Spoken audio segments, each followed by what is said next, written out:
કે અત્યારે મૂડ નથી તો જવા દે.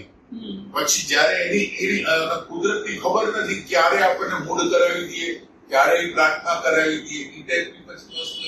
એટલે એની રીતે જે પ્રાર્થના થઈ જાય ને એમાં ભાવ જે આંખમાંથી આંસુ નીકળી જાય, ભાવ એ જે, તો એ પ્રાર્થના સફળ.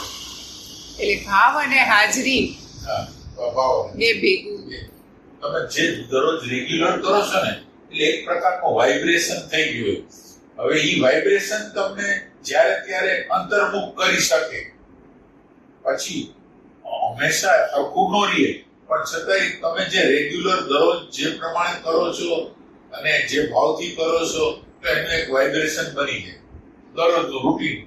એટલે આ બધા દીવા કરતા કે આ બધું કરતા એની પાછળનો હેતુ ઈ જ હતો કે માનો કે તમે દીવો કરો છો ને તો દીવાની અંદર એવી તાકાત છે કે જે મૂર્તિ હોય ને એની અંદર જે વાઇબ્રેશન હોય ને એ વાઇબ્રેશન આમ ફેલાય. આ જે આરતી ઉતારવાનું જે હતું એ હતું કે આરતીની અંદર પ્રકાશ હોય અને પ્રકાશની અંદર એવી તાકાત છે કે અણુ પરમાણુને છૂટા કરી. એટલે તમે આરતીનું વાતાવરણ જોજો ક્યારે મંદિરનું અને આરતી વગરનું વાતાવરણ જો તમે બે વચ્ચે ફરક લાગશે. માનસિક હશે એવું? ના, અમે તો આ બધું આમ ફેક્ચ્યુઅલ તપાસ કરેલી છે. એટલે હું નાની હતી કઈ 11 વર્ષ, અમારી બાજુમાં ચોરો હતો. પછી 50 મીટર હશે ખબર નથી. પણ એ આરતી થાય ને ત્યારે જે ઝાલર ને નગારું વાગે ને એ મને બહુ આકર્ષતો. બરાબર. પણ અમારા ઘરમાં એ બધા રિવાજો માન્ય નહોતા.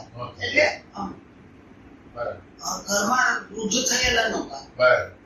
એટલે હું શેરીમાં રમવા જાઉં અને રીતસર આમ રમવાનો દેખાવ કરતી હોય એવી રીતે રમતા ચોરે વિચાર કે ઈ રમે છે ભાઈ.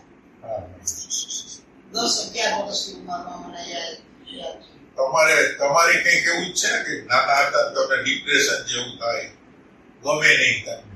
ના, મને એવું લાગ્યા કરતું ભાઈ કે બધા મિત્રો હોય ઘરમાં, મમ્મીને ત્યારે બહાર જવાનું થાય તો ઘરમાં બધા છોકરાઓને ભેગા કર્યા હોય ને ધમાચકડી હલતી હોય ને તો એ છેલ્લે એમ થાય કે આમાં આ હજી કંઈક અધૂરું છે, કંઈક અધૂરું છે, મજા નથી આવતી. અને ઈ સમાજ સેવા વખતે હતું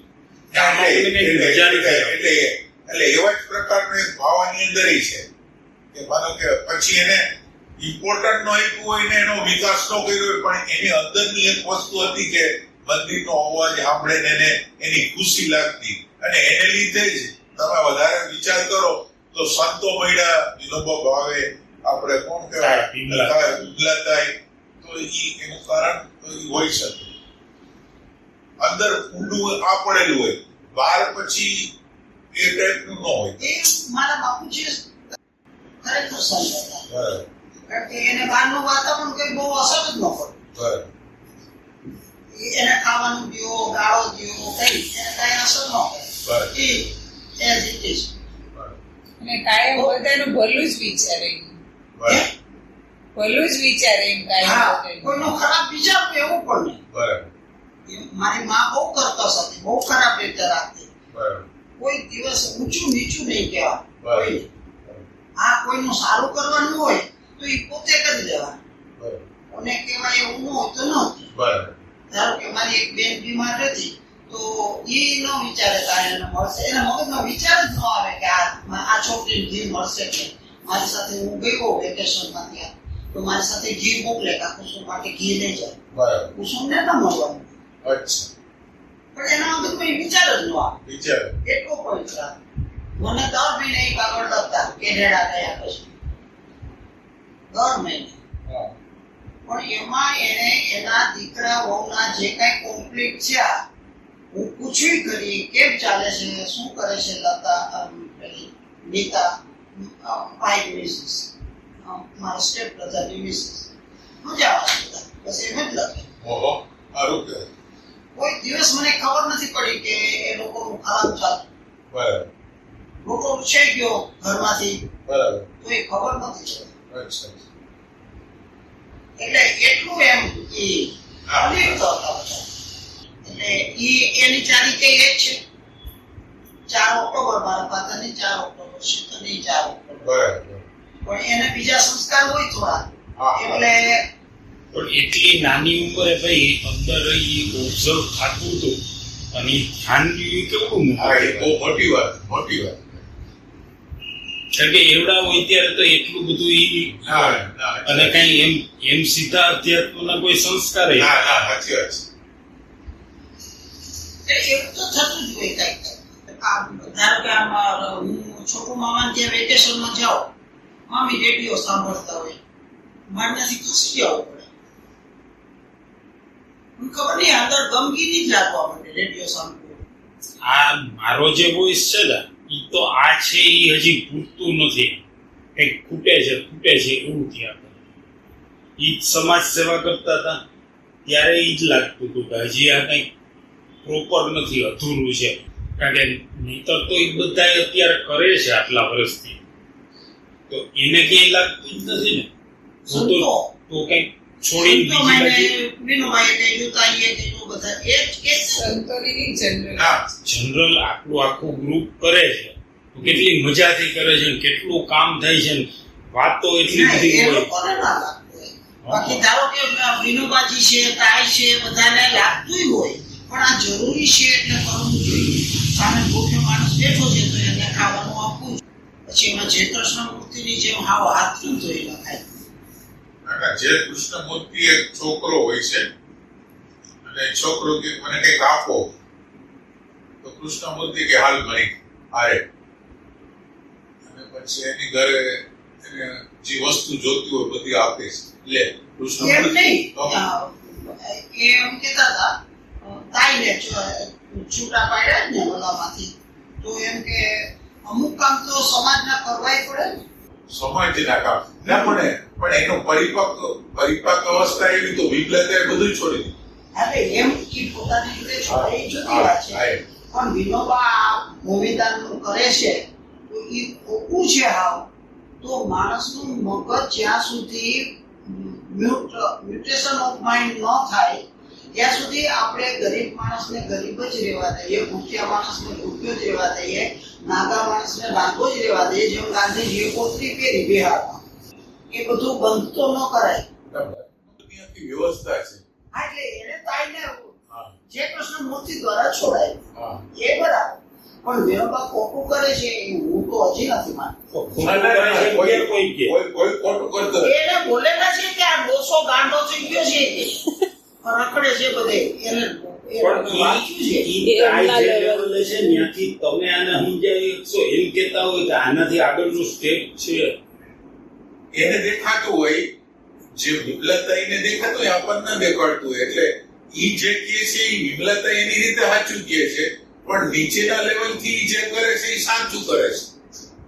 જે વિનોબા ભાવે જે કરે છે એ નીચેના લેવલ થી માણસને જે કઈ નથી તો એને કઈક આપે છે તો એ સારી વસ્તુ જ કરે છે. તો એમ સારી છે, પણ અધ્યાત્મના રેફરન્સ થી નીચું છે.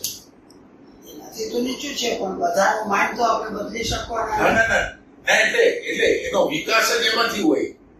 માનો કે તમને ગમે છે એ કરો અને એની મેચ્યોરિટી આવે એટલે એની મેળે ચૂકે. તમે વિચાર કરો કે વિમલતાએ આ ઓલું શું કહેવાય બિરાદરીના બધું સંસ્થા નથી થાય બી. ત્યારે મને એમ લાગતું હતું કે આ ખોટું કરે છે.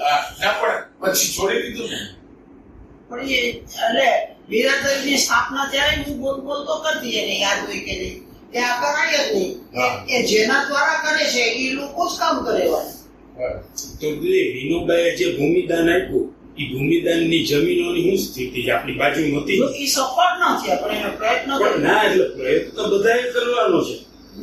તાઈએ કર્યો, વિનોબાએ કર્યો, કર્યાના અંતે મેચ્યોરિટી આવી કે આ બધું હવે છોડવા જેવું છે, તો એમાં શું અને વાંધો? તાઈ તો બોલે જ હતા કે આ મારી આધ્યાત્મિક સાધના છે, હું જે આમાં કરું છું એ મારી આધ્યાત્મિક સાધના છે. સ્ટેપ બાય સ્ટેપ એક છે. કોઈ ખોટું કરે છે એટલે એટલે પાંચમામાંથી છઠ્ઠામાંથી આઠમામાં, હાઈસ્કૂલમાં, કોલેજમાં, PhD માં જેમ હોય છે ને એવી રીતે એટલે હું આવું સમજુ છું, કદાચ ખોટું ન હોય. જે કૃષ્ણમૂર્તિ એમ કે છે એવું સમજુ છું કે માણસના મગજનું પરિવર્તન કરવું જોઈએ તો સુખી થાય. આમ એને આ લઈને આપો ને આમ કરો તેમ કરો, એનાથી માણસ સુખી નહીં થાય. તો એમાં પરિવર્તન તો જમીનદારોનું કરવું જોઈએ. દુઃખી તો ગરીબ માણસ છે, તો જમીનદારો વધારે જમીન પર બેઠા છે તો એનું મગજનું પરિવર્તન થાય તો બધામાં બેસતી થાય અને માણસને ધંધો મળે અથવા તો ખાવાનું મળે. હવે એ જમીનદારોનું એટલે સાચું કહું ને તો કૃષ્ણમૂર્તિ હતા ને બધા માટે નહોતા. એ વિનોબા ભાવે માટે હતા, પૂજ્ય મોટા માટે હતા, ઓશો માટે હતા. એ જેના માટે હતા ને એના માટે હતા. નીચેના લોકો માટે તો માનો કે વિનોબા ભાવે અમુક લોકો માટે હોય, ઓશો અમુક લોકો માટે હોય, બધાના એક સ્તર હોય. માણસનું પરિવર્તન કરીને સમાજ પરિવર્તન થાય તો એમાં તમે વિચાર કરો કે કરોડો માણસો છે કોઈ, એટલે તમે વિચાર કરો આપણા મગજનું આપણે પરિવર્તન તો બીજા માણસનું તો કે એટલે માણસ જે એની આવડત હોય ને એમાંથી આગળ જાવ. અને હજારોની સંખ્યામાં એ પેલા પ્રવચન કરતા હતા. હજારો જ હશે. ઓલામાં જે પ્રશ્ન એની આગળ તો ઓછા હતા, ઓછોમાં વધારે હતા. આ વધારે 500,000 હોય, આ વધારે મેક્સિમમ કૃષ્ણમૂર્તિ વધારે નહીં હોય. કદાચ મારે હું ભૂલી ગયો. હા પણ તાઈએ મેં તો કૃષ્ણમૂર્તિ વાંચ્યા નથી, હું વાંચી જ નતો એટલે મને ગોટાળો કરે છે. સમજાતા જ નથી. તમારી વાત સાચી. પણ તાઈએ જે કહ્યું છે કે આટલી સંખ્યામાંથી એને આ બે માણસોને જે છેડે બેઠા હતા અને ઝાડી છે બીડી સિગારેટ પીતા હતા એ એમને પકડી પાડ્યું અને એમાંથી એમને ધમકાયો. એટલે એમની એટલી આમ સેન્સિટિવિટી દ્રષ્ટિ એટલી કીન છે. 500,000 માણસો વિમલાતાઈનું પરિવર્તન તો એનાથી જ થયું ને કૃષ્ણમૂર્તિ. એ ચોક્કસ એમનું સાહિત્ય વાંચી. સાહિત્ય નહીં, પહેલી વાર મળ્યા ત્યાં જ એમને ફીલ થઈ. પછી એમના કાનનું રિપેરિંગ થયું, મળવાનું થયું, એમની ભેગા વાસણ પ્રવચનો, સાહિત્ય બધું. પણ પહેલી વખતે મળ્યા ને ત્યાં જ એમને ખ્યાલ આવી ગયો તો કે કંઈક જુદું છે. એટલે 5મી કક્ષાના લોકો હોય ને એ 7મી કક્ષાના લોકોને જોવે ને એટલે સમજી જાય કે આપણે ક્યાં ભૂલ કરી. એને આમ બોલે કે ન બોલે પણ એને અહેસાસ થઈ ગઈ. એટલે 5મી ભૂમિકાના 7મી ભૂમિકાના લોકોએ કેટલા જણાને જગાવ્યા નહીં તમને કોઈ હિસાબ ન મળે. બાકી 5માં એ કેટલાને જગાવ્યા એ તમને આપીએ કે 5મું જાગેલું જ હોય. એમાં શું પરિવર્તન આવી તને ખબર? એ તો આપણને તાઈને આપણે ઓળખીએ છીએ, તાઈથી આમ થયું એ ખબર છે. બાકી જે કૃષ્ણમૂર્તિનો રોલ હું તાઈના જીવનમાં આપણને કેમ ઈ જ સમજાવી શકે, ઈ જ જાણતા. અને કેટલા તો પ્રખ્યાત ન હોય એટલે કેવી રીતે ખબર પડે કે ઓલું થઈ ગયું, ગ્રેજ્યુએટ કોણ થઈ ગયા. મારા કે વ્યાસજીને જોયા હતા તો એમ થઈ ગયું કે આ બરાબર જ છે. પહેલી જ વખતની મુલાકાત અને વ્યાસજીને જોયા અને વ્યાસજી આમ સવાસનમાં હતા, મને ઓળખતા નહોતા. પહેલી જ વખત હતો તો મને કે તમે તો ભગવાનને મેળવવા જ આવ્યા છો. આમ ઉઠા, કોઈ પરિચય નહીં, કાંઈ નહીં. કે મને કે તમને કેવા સંતો ગમે? મેં તો મહર્ષિ રમણ, રામતીર્થ, તો કે આપણે જામશે. આ પહેલી મુલાકાત.